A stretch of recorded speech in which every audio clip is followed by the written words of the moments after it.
everyone watching. Welcome everyone watching. So about Kyla. Kyla Zhao writes novels starring women of color in the workplace. Her first book, The Fraud Squad, was a buzz pick by Good Morning America and #1 new release in Asian American literature on Kindle. Her second novel, Valley Verified, came out worldwide in January 2024. Kyla and her books have been featured by media outlets such as Vogue, Elle, Cosmopolitan, BuzzFeed, Tatler, etc. She was also selected by Forbes for its 30 Under 30 list and Tatler as Leader of Tomorrow. Kyla now works in Silicon Valley after graduating from Stanford University in 2021. A native Singaporean, she is still trying to understand why Californians adore hiking and Patagonia fleeces so much. Thank you, Kyla. Thank you. Welcome. Yes, thank you so much for hosting me. Thank you, Victoria, Shahana, and Zara for hosting me and having me here. And I did prepare some slides, so I could just jump right into that. And then we can come back to all the questions.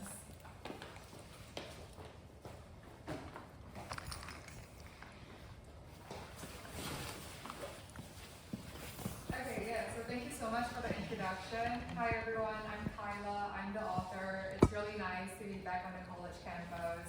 I graduated in 2021 during the pandemic, so I never attended like a graduation ceremony or anything. And I always felt like I didn't get closure on that chapter of my life, so it's nice to kind of be reliving that time of my life. So yeah, before I became an author, I was born and raised in Singapore. I moved to the Bay Area when I was 18 to attend Stanford University. I graduated in 2021 with a master's degree in communications and a bachelor's degree in psychology. And I used to work in fashion. I was a writer for fashion magazines like Vogue, Tatler, Harper's Bazaar.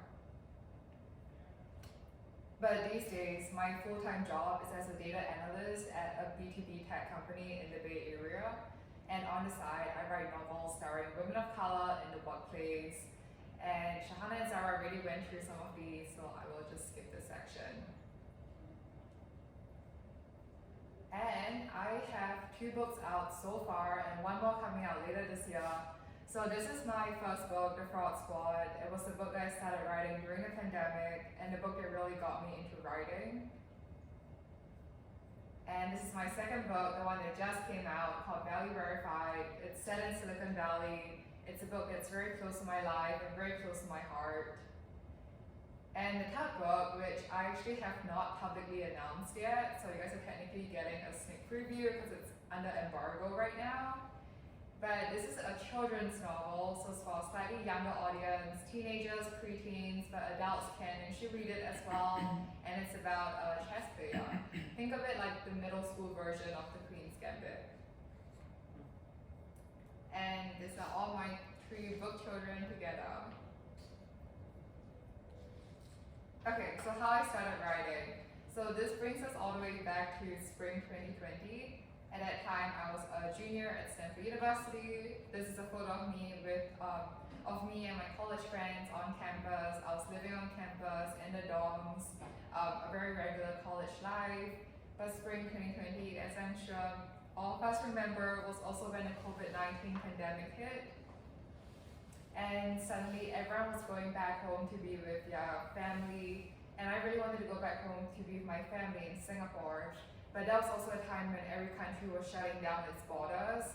And so if I left the country, I didn't know if I could come back to the United States to finish school, for internships, for work and so on. So ultimately, I made a decision to stay put in the United States.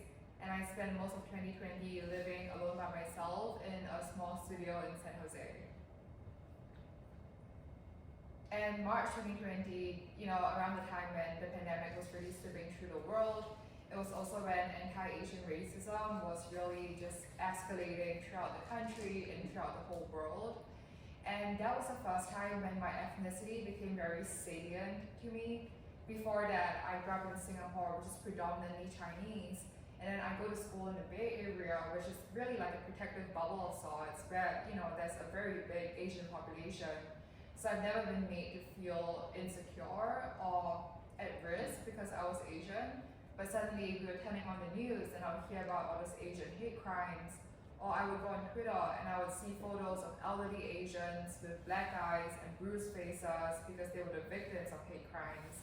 And when I saw those photos, it was really hard for me to not think of my grandparents and my parents in their places. And around summer 2020, as I was living alone, I also got really homesick. I was trying to call my family as much as possible, but there was a 16-hour time zone difference, and I just didn't know when I could get to see them again, because no one knew at that point when the pandemic was going to end. In March, there was still the hope that, it was going to be a pretty short thing, it would blow over really quickly, and I only booked my little studio for like a couple of months. But I think sometime in June, everyone just realized oh shucks, this is actually something really serious. There's no end in sight, and so I extended my lease to the end of the year. And it was just in that environment where firstly, reality was just kind of depressing during the pandemic, and I was also really lonely and homesick, and I was also just tired of seeing Asians like myself being portrayed in a very negative and derogatory manner in the media and by people in power at the time. And that was when I started craving this idea of seeing Asians like myself be the stars of something vibrant and joyful and fun. And so I channeled all of those emotions into writing. And that's why I started writing a story set in my home country of Singapore. It was like a love letter to my country and my way of staying connected to home at a time when I didn't know when I could be back home again. And so this is just a really quick summary of the writing process for my first book. I mean, all in all, the whole thing took a year, but just in one brief slide, I started off by scribbling on a notebook. I was actually interning with a local company at the time, and they sent me this notebook. It's like a welcome package, and so I just co-opted it for my writing project. And after a while, I realized that it was just getting kind of tiring, just writing by hand. So I moved everything to my laptop. I finished the first draft in 3 months. So I started writing in June. I finished the first draft in September. I think 2 days before I started my last year of university. And then I spent a few more months just editing my manuscript, polishing it, trying to get it ready. And that's when I got a literary agent. So I think getting an agent is a pretty common process for any creative industry. Like actors, musicians, models, dancers, they all have agents, and so do authors. And my agent sold my book to the largest American publishing house, Penguin Random House, and I got my book deal 1 day before I turned 23. And I think around the same time I graduated from college. So yeah, it was just kind of like the closure of one chapter of my life and the start of another one. And then my book came out in January last year. So I started writing the book in 2020, it came out last year. So it's been the whole thing took slightly over 2 years. And that's a pretty common process in publishing. They tend to work in 2-year cycles. So one question I get asked a lot is, you used to write for fashion magazines, did you ever want to become a book author? Did you ever think of writing books? And the answer was no. I didn't think I was creative enough to come up with an original book idea of my own. And the idea of having to write tens of thousands of words just seemed incredibly daunting. I mean, my first book, The Fraud Squad, was 100,000 words. Value Verified was 99,000 words. So compared to writing a magazine article, writing a book is definitely more of a marathon, just in terms of the time and effort it requires. And it also requires, I think, a lot more self-belief. Because when you write a magazine article, even if you lose interest in a topic, it's fine, you just write it, submit it, and then you move on to the next topic, which will hopefully be more interesting. But when you write a book, you're basically stuck with it for 2 years. And writing is such a solitary activity. Even if your family is super supportive, even if your friends are super supportive, at the end of the day, it's really just you and the words right in front of you. And the moment you lose belief in your own work, the moment you lose passion, no amount of support from anyone else will ever help you get to the finishing line. So I think just the amount of mental energy it takes to sustain that motivation for years to me, I think it requires a lot more stamina than writing for magazines does. And the other big difference is that I think writing books feels a lot scarier and more vulnerable. So back when I was writing for Vogue, for instance, no one was reading my articles because they were written by Kyla Zhao. They were reading my articles because it was in Vogue. And so in a way, I was being protected and shielded and bolstered by the reputation of the publications that I wrote for. But when I'm writing a book, even though I have a whole publishing team behind me, it takes a whole village to put a novel out into the world. But at the end of the day, it is my name on the front of the cover. There's a lot more ownership and accountability that I have to take.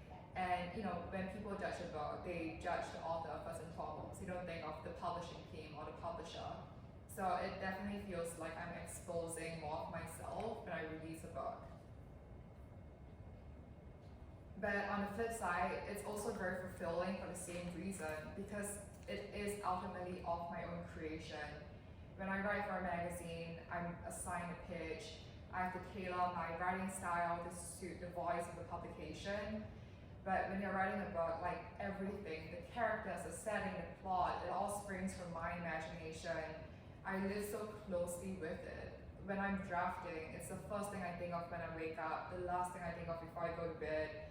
You just live so intimately with your characters for like a few years that it's really hard sometimes to let it go, to let it be published, because it feels like it's no longer just yours. So this is my book that just came out, Valley Verified. It's set in a place that I think we're all very familiar with, the tech industry of the SF Bay Area. One of my favorite parts of writing this book was that I really just got to, like name drop all the places that I love, my favorite coffee shops, my favorite restaurants, my favorite streets. It's about a fashion writer who's forced to quit her job and move to Silicon Valley to take on a new role in a tech startup where she's responsible for impressing eccentric tech billionaires so she could get an investment that can make or break the company and her own future. And as she tackles tech roles and tech billionaires, she also begins to realize that what she must confront first and foremost is her own insecurities in a male-dominated industry. So this was actually a story that was inspired partly by my own experience in my own life. So I graduated in early 2021, I think at the end of March or in early April. And then I was working for a fashion magazine in Singapore. And but sometime in fall, the opportunity came to kind of take on a new job at a tech company in the Bay Area. And I decided to accept the opportunity because I just didn't think I could really say no, and I wanted to try something out.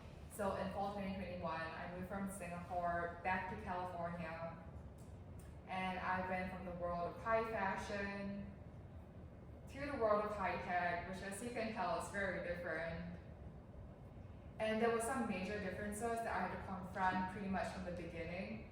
So I went from working with mostly women to working in a very male-centric environment where I was surrounded by software engineers and data scientists.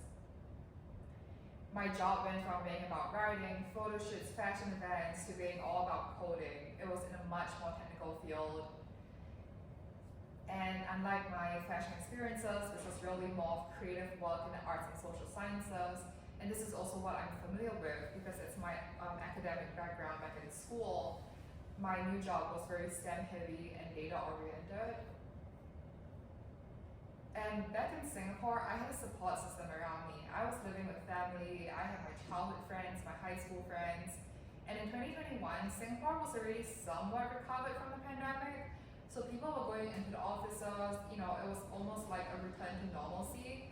But when I came back to California, every place was still basically shut down. No one was going to the office, everyone was working remotely. And I didn't have any family. I had few friends and no opportunities to make new friends because I wasn't seeing anyone. And that was when a lot of self-doubt crept in, and it was just like a huge hit to my confidence. And these were the thoughts that were plaguing my mind at a time. Like, I lucked my way into this job, I know it, and everyone else is going to know it soon enough. Why do I keep making mistakes? Why am I not good enough? Why am I not learning quickly enough? And why does it seem like everyone else gets it, but I don't?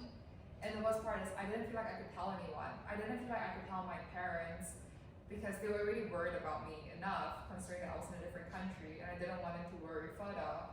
And I didn't want to tell my friends because everyone else seemed so accomplished and so put together, and I just felt like no one would get it even if I told them. And at night I would just think to myself like, oh, I wish I didn't accept this job offer. I wish I just stuck with what I knew I would be good at. And ultimately I just felt like I didn't belong in this new environment. And I just took all of those thoughts and self-doubt and put them into writing a new book. So this was in December 2021, and this was around Christmas time. And I remember I was going back home to Singapore to spend Christmas with my family. I had already been in my new job for like 3 to 4 months, and I was just really like over it at that point. I really wanted to like leave, but I felt like I couldn't leave because I was on a job visa. It was a whole thing. And I was on a plane back home. It was a 17-hour flight, and there were no good movies. So I had a lot of time to think about what am I going to tell my parents and all my friends back home when they ask me how's life, how's my new job going. Like I can't tell them that I feel like I failed. And that was when the first line of this news story came to me. I was somewhere over the Pacific Ocean, and I just took out my laptop and I typed out Zoe Zhang was having an absolute blast. And that was kind of the image I was trying to portray to everyone else as well on social media or when I called home. Like, yeah, I'm having a great time. My job is going super well. Everyone is super nice. But deep down, I know that I was lying to myself and my character was lying to herself as well. And honestly, I think we all lie to ourselves at some point, whether it's to make other people feel better or to make ourselves feel better. And then you fast forward to January this year and my book came out worldwide. So it was also slightly over 2 years in the making. Yeah.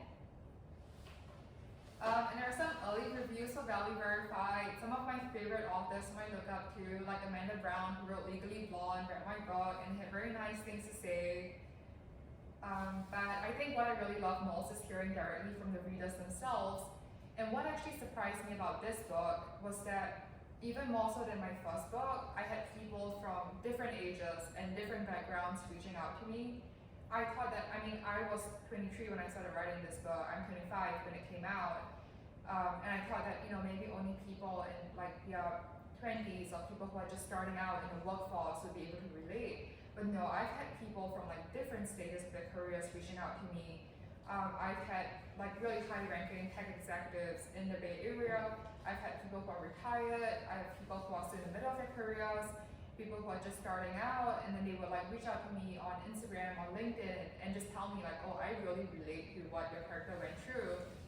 Or even people who are retired now, they would message me and be like, yeah, like I haven't worked for like over 10 years, but it's just kind of strange to read your book now and realize that nothing has changed. And that's actually also a little bit depressing.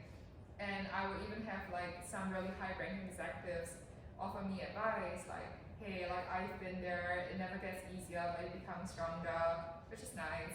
So it's just it's like a pleasant surprise to know that my book would resonate with so many people beyond my target audience. And I can also talk a little bit briefly about my first book. So The Fraud Squad, it's a very different setting. It's set in Singapore high society. It's about an ordinary woman who pretends to be a socialite to get her dream job, but as she infiltrates high society and gets swept up into this glamorous new world, she begins to realize that not all that glitters is gold. Everyone is hiding a secret, and someone is out to expose hers. And my third book coming out in September, the children's novel, it's about a chess player who makes a bet with a sexist teammate that girls can be as good as guys at a game.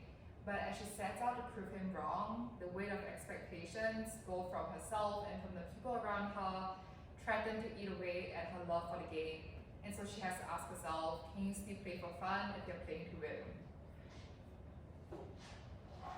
And I have 3 main takeaways from my writing and publishing journey. And admittedly, I haven't been in it for super long. I've only been doing this since like mid-2020. But one thing that really struck me was that writing is a muscle. And so like any muscle, you can train it and you can develop it with consistency. And it doesn't mean that you have to write every day, but if you can develop a writing routine that works with your lifestyle and your schedule, like even if it's just writing 10 words a day, like those words add up. And as long as you don't stop at it, like it builds up over time. But on the flip side, because it is a muscle, you also want to take rest days. I went through periods of time where I would write like 10,000 words in a day, and I'll get so burned out and not even want to touch my book for like another few weeks. And ultimately, that just wasn't a sustainable cycle. So I learned to take rest days and to pace myself and know when to like take breaks and so on. And number 2 would be to write what you love. And I guess this could apply to any domain as well, which would be, and as cliche as this sounds, it's actually very practical in a way. Because like I said earlier, you're going to be working on your book for like several years. And if you aren't genuinely passionate about what you work on, if you're only writing what you think would be trendy and what would sell well, you're going to have a miserable time being stuck with it for 2 years. Because you're going to have to reread and rewrite your own work like so many times. And the last thing would be comparison's the thief of joy. I think you can play the comparison game at any stage of your career. Before you get a literary agent, it might be, why did my friend get an agent but I couldn't? Why did my friend get a book deal but I couldn't? Why did my friend sell her book for like a 6-figure sum but I couldn't? Why did her book hit the bestseller list and mine couldn't? Why was she able to sell another book and I couldn't? Like, you could play that game like for your entire life and it'll just make you miserable. So these days, I just try to block out what I cannot control, which is the performance of my books. And I try to just focus on what I can control, which is the quality of my writing, the amount of time I put into writing. And that is the end of my little spiel. And yeah, please feel free to stay in touch.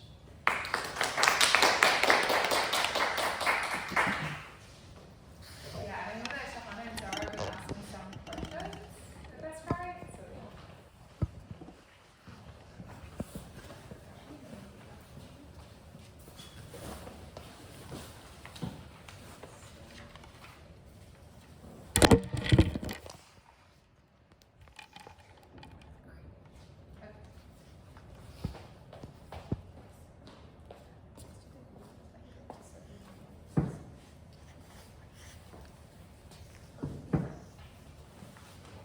Okay, so thank you for sharing this.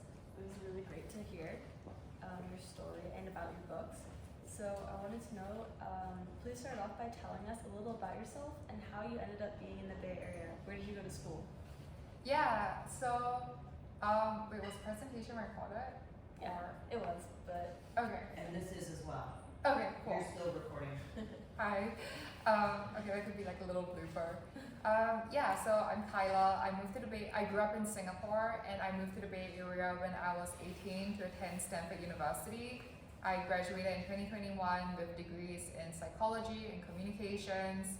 And right now I work at a tech company in the Bay and I write novels on the side. Okay. How did you get started in writing? Did you always want to write books? No, I didn't ever think I would write books. I love reading books. I'm a huge bookworm. And I think because I have such a big appreciation for books and so much respect for my favorite authors, that I just assumed I would never be able to measure up to them. And so I never even dared to try. But I was living alone during the pandemic, and as hard as that was, I think one silver lining was that for the first time, I felt like I didn't really have to care about what people would think if I tried something new and if I failed at it. So it didn't matter if I tried to write and it went nowhere because no one ever has to know about it. And that was what gave me the push I needed to try my hand at writing a book. And I didn't actually tell anyone I was writing a book till I got to like 50,000 words, and I told my family.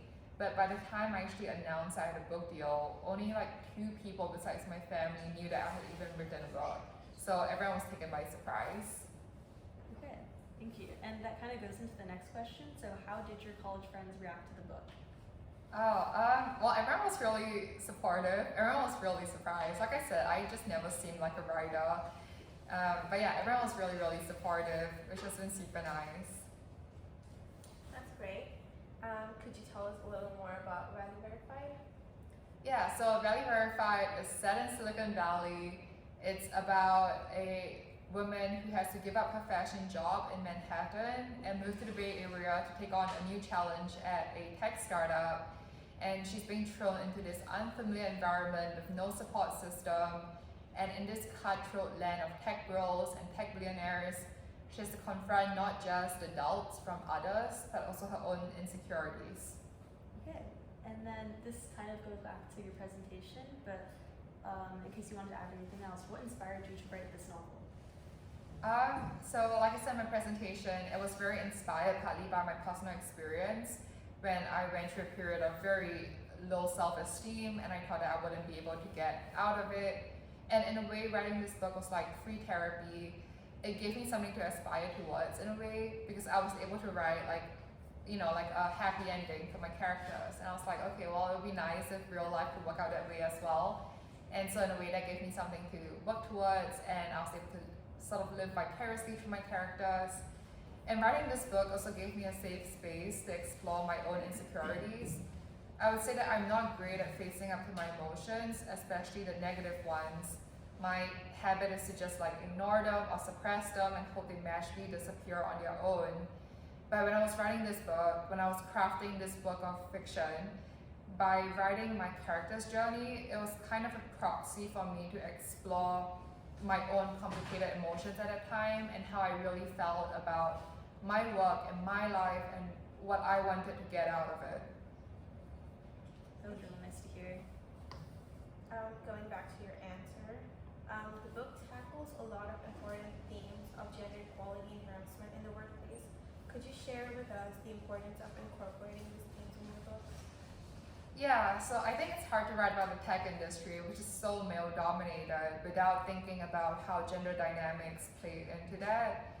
And one thing that I did want to highlight was how in my book there's a cast of strong female characters, and they learn to support one another despite some initial misunderstandings and background and personality differences. Because I think in the real world, there are so few female tech executives at the highest level, and they're rightfully being spotlighted, but I think that can sometimes inadvertently create an impression that there's only room for a few women to succeed, that it's a zero-sum game where there's just, if one woman succeeds, there's no space for others. And I think from a very young age, women have already been kind of brought up to see one another as competition. Like you see that in TV shows and Hollywood movies all the time. There can only be one prom queen, only one girl gets the popular guy, and there's just this, it just breeds this resentment. And I think when women see one another as competition, it lets the actual people in power get away with things. So I do want to highlight in this book how women can support one another, and that a rising tide lifts all boats. And at the same time, I think going back to my own experience, one thing that I struggle with in the workplace is being assertive. I feel like I apologize too quickly sometimes, or when I ask for help, I'm overly profuse, almost as if I don't think I deserve to be helped. And my friends, my female friends in the tech industry and also in other industries have also had their bosses tell them like, oh, you need to be more assertive, you need to speak up more, you need to stand up for yourself. And that is all very well and true, but sometimes as well-intentioned as that advice is, it's usually coming from like a white man, and white men just inhabit and they move through the world in a different way. You can get away with certain things that a young woman of color just cannot get away with saying or doing in the workplace. And it's kind of up to us to decide for ourselves like how you can take this advice and how you can apply it. Okay, that's really great. I'm glad you're able to like address those themes in your book. And then I wanted to know, what do you hope readers take away from Valley Verified? Yeah, firstly, I hope they take away a sense of fun. Ultimately, I hope that all my novels are fun, breezy novels they can kind of just escape into. But I also hope they take away the idea that anytime we go through change, it's going to be really scary and uncomfortable, but it's also really valid and normal to feel that way, and it's not something that we have to beat ourselves up about. And it also helps to have open conversations about it, to normalize it. Because what I regretted in hindsight was that I kept it bottled up to myself for the longest time, and I couldn't bring myself to tell anyone.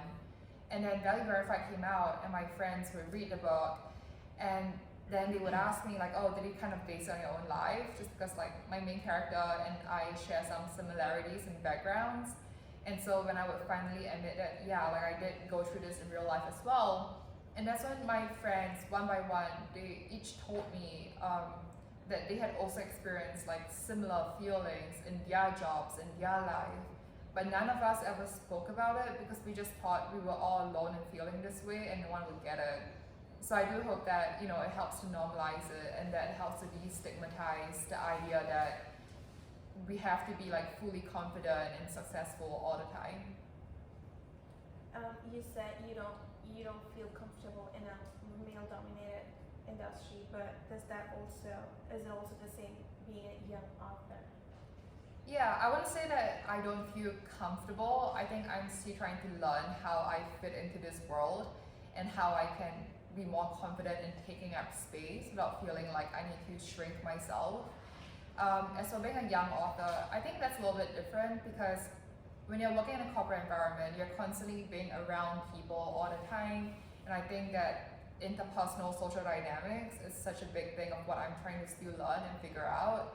But when you're an author, a lot of the times you are kind of just like online, you don't really have to interact with people in the same way. So I don't feel like it's a similar problem. And I've never been made to feel self-conscious about my age as an author. So yeah, thankfully I have a very supportive publishing team, I have very supportive friends. So I was able to avoid some of the pitfalls of the publishing industry. Okay, it's really great that you're able to be independent in your writing and not have to worry about those same social issues. So going back to your writing process, I was wondering what that process looks like and if you have any special rituals or schedules you follow? Yeah, so I honestly on weekdays, because I still have a full-time job, by the time I'm done with work, I'm usually too exhausted to really feel creative. And so my weekday evenings are spent doing more of the not so fun stuff of publishing, like responding to emails, doing interviews, answering podcasts, and so on. But when I want to be creative, when I actually want to write, that's when I do it on weekend mornings. I've discovered just through trial and error that that's when I feel the most productive, and so I really guard that pocket of time very tightly. My friends know by now to not like ask me out on weekend mornings because I just will say no. I don't think I've gotten brunch in like over 2 years. And so on weekend mornings, I'll just go to my favorite coffee shop. I'll get 3 drinks. It'll be like 1 coffee, 1 water, and like a soda or something. And I'll just sit there and write till I'm done with all 3 drinks. So that's my ritual. That's great. Do you think you would ever want to become a full-time author? I don't think so. I honestly, I appreciate the stability of having like a corporate job, as unromantic as that sounds. I think it gives me the financial freedom and financial security to actually free up my headspace to be creative. And I've also come to realize about myself is that I would inevitably tie my self-worth a lot to how I'm performing at work. And if my only source of work is entirely creative, when I'm being kind of like exposed to the feedback of like hundreds and thousands of people that I don't even know, I think that could get very overwhelming very quickly. And if writing were to become my full-time source of income, I think I would also feel a lot more tempted to pay more attention to the commercial side of publishing. I would start to think more about, oh, maybe I should write what's popular, maybe I should write what I think is going to sell well, rather than writing what I genuinely feel passionate about. And I don't want to end up in a spot like that. Good. Well, thank you so much. We really liked having you here at Foothill. So once again, this is Kyla Zhao, and her book Valley Verified just came out in January this year, 2024. So yeah, thank you so much. Thank you. Could we do the speed round? Oh yeah. Wait. Oh, it's on this. Okay. Gonna do it? Yeah. Got a speed round for you. Okay. What's a food item that every good office party needs? I think a charcuterie board. Okay. What's your workplace pet peeve? Oh, well, when people message me hi, and then they don't actually tell me what they want from me, and then they expect me to just respond to the hi, and then they will tell me what they want. I just want them to tell me the first message. So yeah. Wow. Okay. Patagonia or Prada? I don't even like Prada, but I don't know Patagonia at all, so Prada. Favorite office or work purchase? Well, this sounds so unsexy, but it's like a wrist rest, so it's like very ergonomic, and you put your wrist on them as you're typing, and it just helps. Never with this. Yeah. One thing you always have at your desk? Yeah, my wrist rest. Coffee or tea? Coffee. Morning or night? Mornings. Physical book, ebook, or audiobook? Physical book. Book covers with real people or illustrated covers? I like illustrated book covers. Shopping online or shopping in person? Shopping online, so you don't have to wait for like the fitting rooms, and so you don't have to like limit the number of items you can bring in. Yeah. Do you DNF books? Yeah, so DNF stands for do not finish a book, and I do. I don't used to. I used to force myself to read to the end, but now I just think to myself that life is too short, and there are so many good books out there that I don't want to waste time on something I don't love.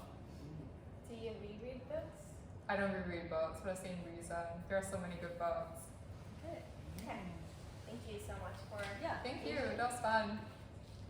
Okay. Would you guys like to ask any questions? Sure, I got one. Yeah. When it comes to like your creative side and you're feeling some writer's block, how do you go about kind of navigating that process and sort of freeing up space in your mind? Yeah, so the question was about when I encounter writer's block, how do I navigate that, and how do I go about just freeing up space in my mind to tackle the writer's block?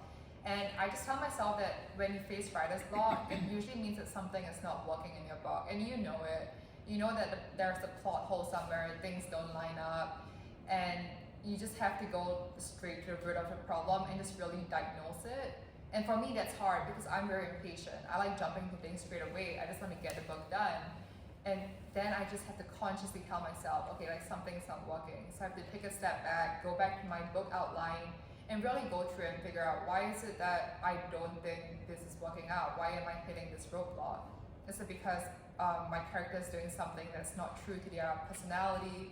Is it because something's just not lining up in the timeline? And then once I fix it, things just flow. Thank you. Yeah. So you mentioned that during the pandemic, you have low self-esteem, you kind of self-doubt some of your like skills and abilities, and that you were able to kind of use that to your advantage to like write these books, and it's helped other people. It probably helped yourself. Well, actually, that was the question. Was it? Would you say that like you've built your confidence since then, and each time you read it or each time you write a book, would you say that it's definitely building your confidence and just Yeah, that's a really interesting question. So the question was about every time I write a book, does it build my confidence? And I never really thought about it like that. I think objectively, I've become a better writer over the years just by writing more. I think the quality of my writing has improved. But I would say though that I'm now more experienced with the publishing industry. I know more about the commercial and business side of it now. And in the past, I used to have such an idealistic view of publishing. I'll be like, yeah, I'm an author, I'm creating art, this is so cool. But now I know that to a lot of people, a book is not just a book. It's not just like a work of art or a work of creativity. It represents like dollar figures and sales numbers. And now that I am kind of having to pay more attention to those, I realize that kind of just like eats away at my creative mindset sometimes. Like I can be confident about the quality of my writing, but can I be confident that it's going to sell well? No, because there's so many factors beyond my control. And so I don't think that it has harmed my confidence. I think it has just made me realize that if I'm going to hinge my confidence and my self-esteem on so many factors beyond my control, I'm just going to make myself miserable. So I try to block out as many of those external factors as I can. I never ask my agent or my publisher for sales numbers. It doesn't benefit me to know in any way. I don't read reviews. The only feedback I take are from my agent and my publisher. If I'm going to start taking feedback from like thousands of readers, I'm going to get overwhelmed. So for me, it's about curating that headspace where I really let in only the voices that matter and the things that matter, and I try to block out everything else. Wow. Yeah. That's so such amazing advice. I think not just for being an author, but just for us as human beings to function, right? We take in so much feedback from everybody, and it's like only listen to the people that really matter. Yeah. Otherwise, it can sway us so much. What message do you have for young women, like very young women, 18, 19, 17, that are just going out into the world and maybe have anxiety about school and what college they're going to get into, or what job they're going to have?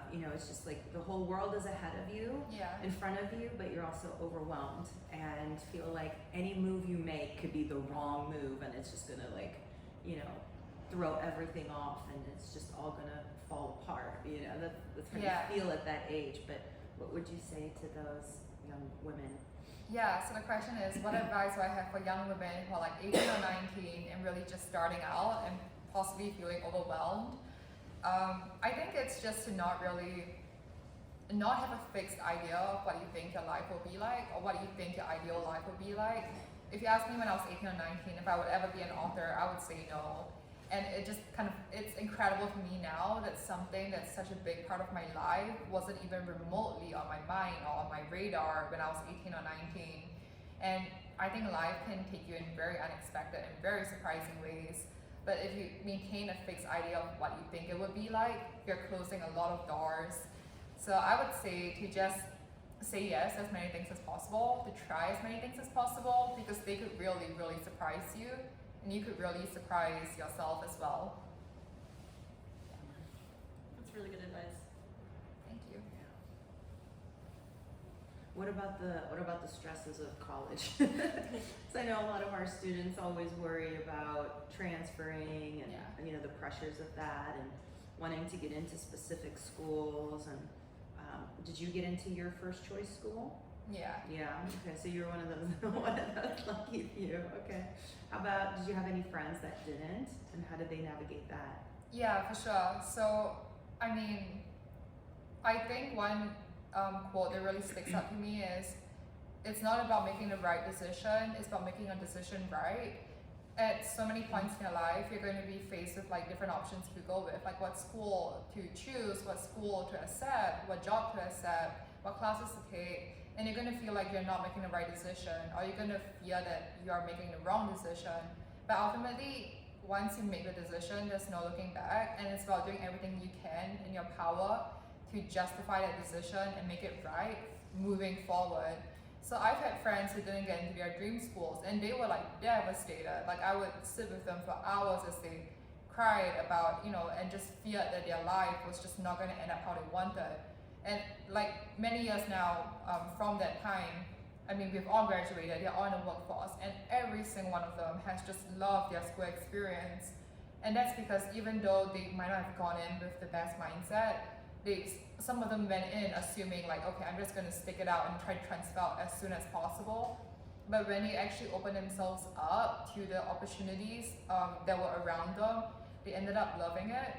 And then they ended up making not what they thought would have been the right decision, but they made their decision the right one for them. So yeah. Very good. Okay. Well, thank you again for the third time, but we really enjoyed hearing you speak and answering the questions. You're really good at public speaking. Oh, thank you. Yeah, thank you so much. Thank you. I really liked your presentation. Oh, really? Thank Yeah. you.